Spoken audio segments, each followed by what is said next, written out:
ఎన్నో కలలతో అమెరికా వెళ్తున్న భారతీయ విద్యార్థుల్లో తెలుగు రాష్ట్రాల నుండే ఎక్కువ మంది ఉంటున్నారు. వీరిలో ఎక్కువ మంది తీవ్రమైన ఒత్తిడికి గురవుతున్నారని నివేదికలు చెబుతున్నాయి. చదువు కోసమో సంపాదన కోసమో వెళ్లి పరిస్థితుల వల్ల సమస్యల్లో ఇరుక్కుంటున్నారు వీళ్ళంతా. మరి ఈ సమస్యలకు పరిష్కారం ఏంటి? ఈ డాలర్ డెత్స్ ఆగేదెలా?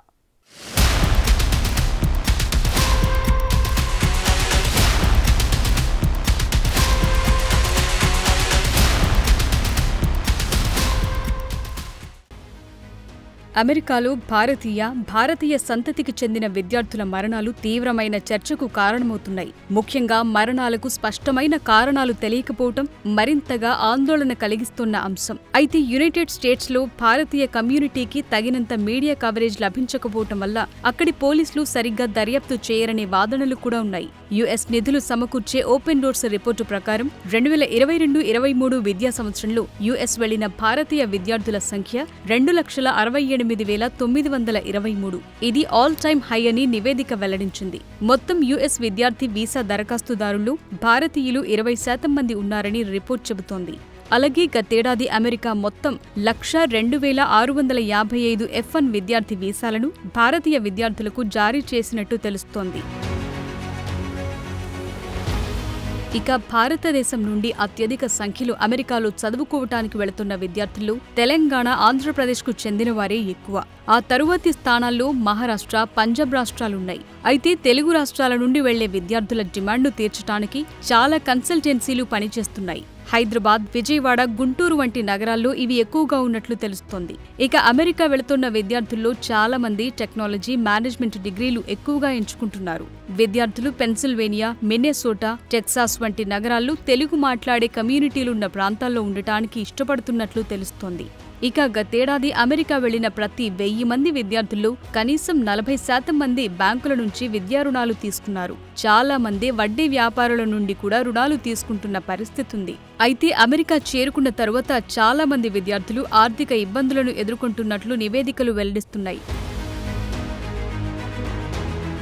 వాస్తవానికి F1 వీసా హోల్డర్లు పనిచేయటం నిషేధించబడ్డాయి. అయితే ఈ వీసాలతో అమెరికా వెళ్లిన చాలా మంది తెలుగు రాష్ట్రాల విద్యార్థుల్లో ఎక్కువగా గుర్తింపు పొందని యూనివర్సిటీలో చదువుకుంటూ ఏదో ఒక ఉద్యోగాలు చేస్తున్నారని నివేదికలు చెప్తున్నాయి.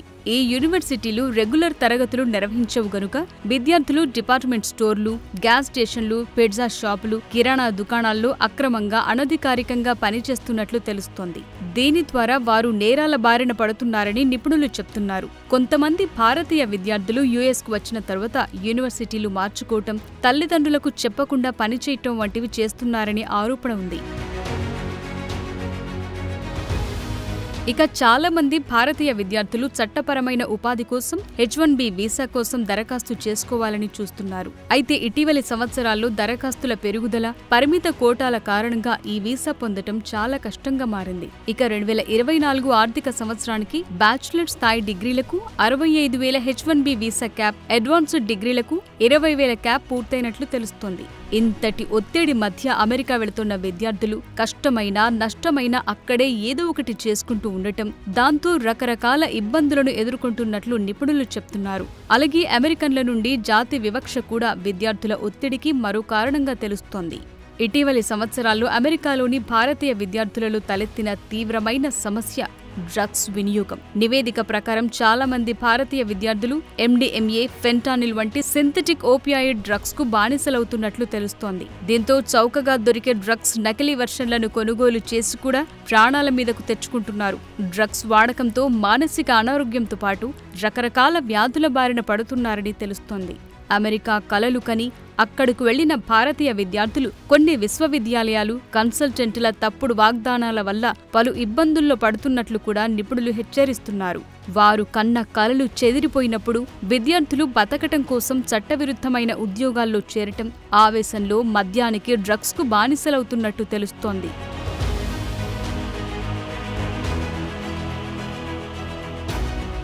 ఇక డేటా ప్రకారం 2018 నుండి విదేశాల్లో 403 మంది భారతీయ విద్యార్థులు మరణించారు.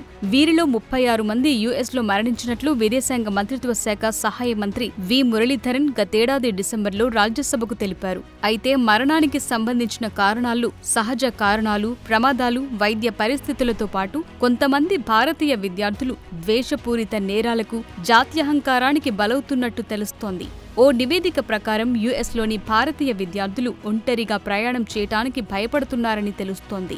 ఇక 2017 నుండి జరిపిన ఒక అధ్యయనంలో కూడా యుఎస్లోని భారతీయ విద్యార్థులు అధిక స్థాయి ఆందోళన కలిగి ఉన్నారని, వారిలో ఎక్కువ మంది వారి భౌతిక భద్రత గురించి ఆందోళన చెందుతున్నారని తేలింది. ఈ పరిణామాల మధ్య అమెరికాలో విద్యార్థుల భద్రత కోసం పలు సంస్థలు కూడా పనిచేస్తున్నాయి.